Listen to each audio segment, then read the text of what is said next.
suốt hoa đắm đất đã sống chi Thơ na rê na ôi xin yêu hoa cất thấy đã bê tơ lỡ bám đê măng chê lấy môi đất té đi tình ngô đi đua đầy tu đi tình ngô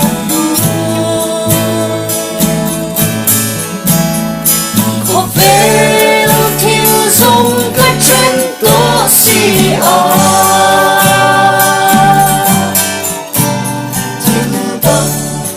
sông ai một thắm đi xua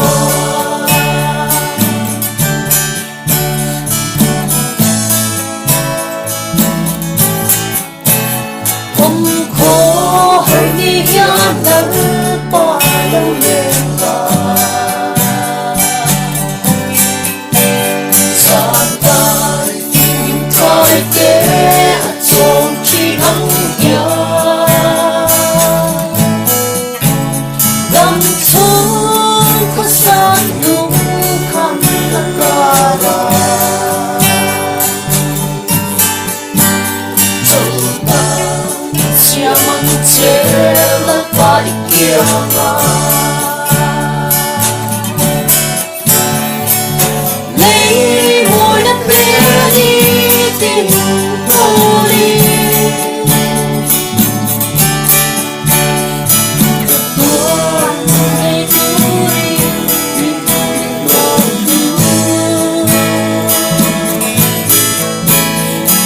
có về thiếu dung các chân tố si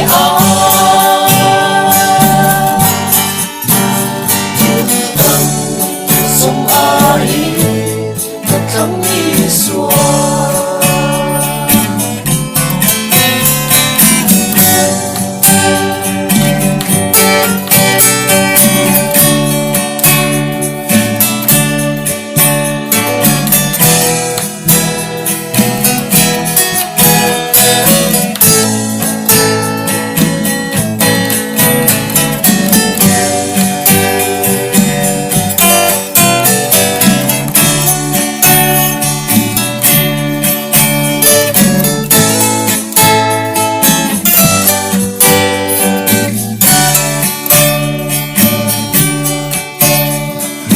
lắm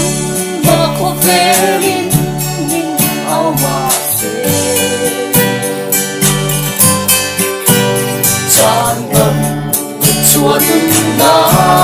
mình thân đó chi sẽ ôm nó bộ lâu thân đó mà sẽ đi ở bên lâu là có vui thêm chua lấy môi đất bé đi tình vô đi tuôn đầy tu đi tình ngô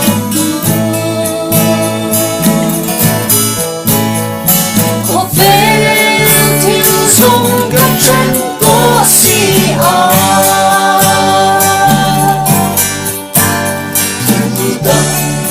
sông ai